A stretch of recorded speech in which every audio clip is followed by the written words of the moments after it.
basically I'm 43 years old. I've got two children, 12 and 16. I've built a very strong business career in governance and executive roles. I'm on the board of Contact Energy. I resigned my job as managing director for Xero here in New Zealand and 180 countries around the world to stand to be the next mayor of Auckland.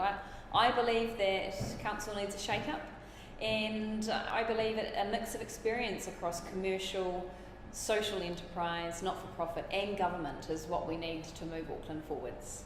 Well, Auckland has enjoyed a reputation of being a reasonably safe place. That's what makes us part of, being one of the best livable cities in the world. As mayor, I need to work really hard to maintain and improve that reputation of safety. And I believe that council can play a role in working with police and communities to keep Auckland safe. Examples for me are more CCTV monitoring throughout the city, and the other one is better lighting. Albert Park is a great example of where we could have better lighting and how we make it safer to go on our transport network. So they're the things that I would be focused on as mayor, working with council and then working with government to ensure we've got the right level of policing and the right approach in Auckland. So funding is constrained for Auckland in terms of investment in transport, and I think that's a shame. So what I've suggested is that we work really hard to increase the funding that we get. Now, I don't want to take that from ratepayers because I believe ratepayers have endured a 50% increase in 5 years, and that is enough.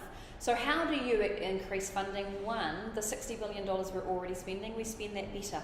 And so I'm going to target at least $500 million of that to be freed up so we can reinvest that in priority transport initiatives.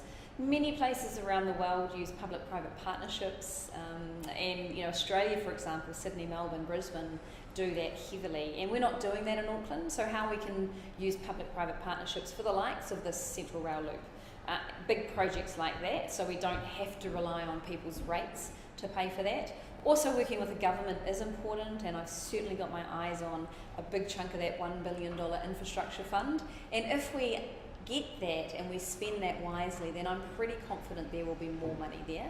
So for me, it's about broadening the sources of funding. That's where my commercial experience comes in. And then bringing forward some of the big programs that Auckland desperately needs to improve and make it easier to get around our city. For me, it is important to reflect or think about the context of the world that we're living in, and I think your viewers would understand this more probably than many Kiwis do. We're in a world, it's a globalised world, it's free, it's open. We can move around freely in a way that we haven't been able to, 50 years ago. We're also seeing a trend of urbanisation. People are moving from rural areas into cities.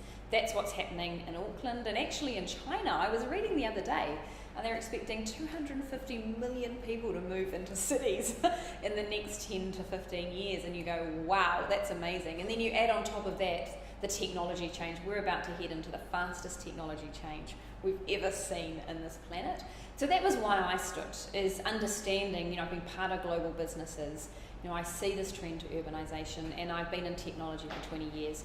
Auckland is simply not taking advantage of the technology available to make our lives better, to make it easier to work with council. And that's what I want to bring, that's my experience. So what does that look like? That's things like, well, how do we partner with, Google and Uber and get trials of driverless vehicles and driverless buses going?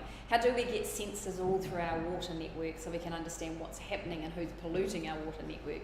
How do we get sensors across our city to measure what is the traffic flow in real time so we can adjust our lighting and our lanes to actually be able to respond to congestion in a flexible way rather than in a rigid way? Well, I think if you look at, the economy is going very well, so there's no doubt about that, and it's, in terms of low inflation, there's some good things to that. I think in terms of how that is interacting with the housing prices, what is happening there is we're simply short of houses. We're 30,000 homes short. We've been short of homes in Auckland for decades now, and that's why we've seen house prices increase so much. That's the number one thing we need to do, is build more homes and build a broader mix of homes. So some smaller homes and some apartments, so not just the big ones, and so that we can build more affordable housing. If we don't build a lot more homes, then the market will continue to rise and houses will continue to become unaffordable.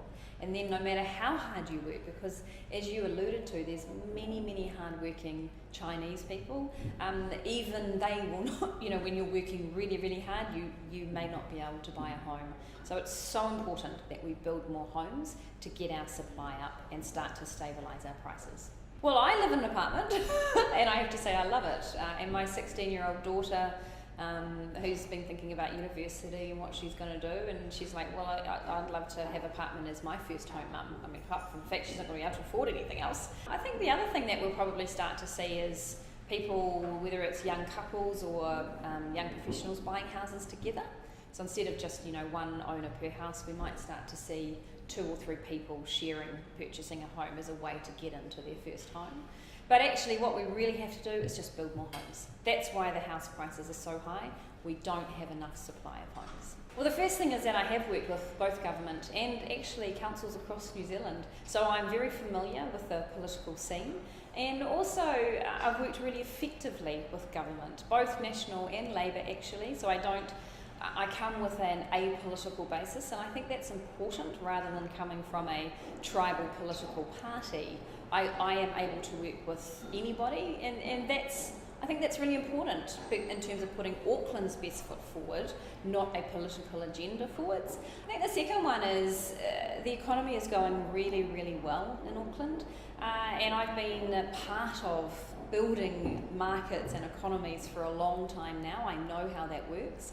And it's about putting that experience with my not-for-profit experience, which is more community-based, and the experience with government to move Auckland forwards. Now, unfortunately, Phil doesn't have anything but politics. I think for me, the definition of insanity is doing the same thing over and expecting a different result. So for me, replacing Len Brown, which is, he's a 25-year career politician, with a 35-year career politician, and expecting things to change and shake up. I don't see that when I look at Phil Goff, and it's very hard to change the system from within.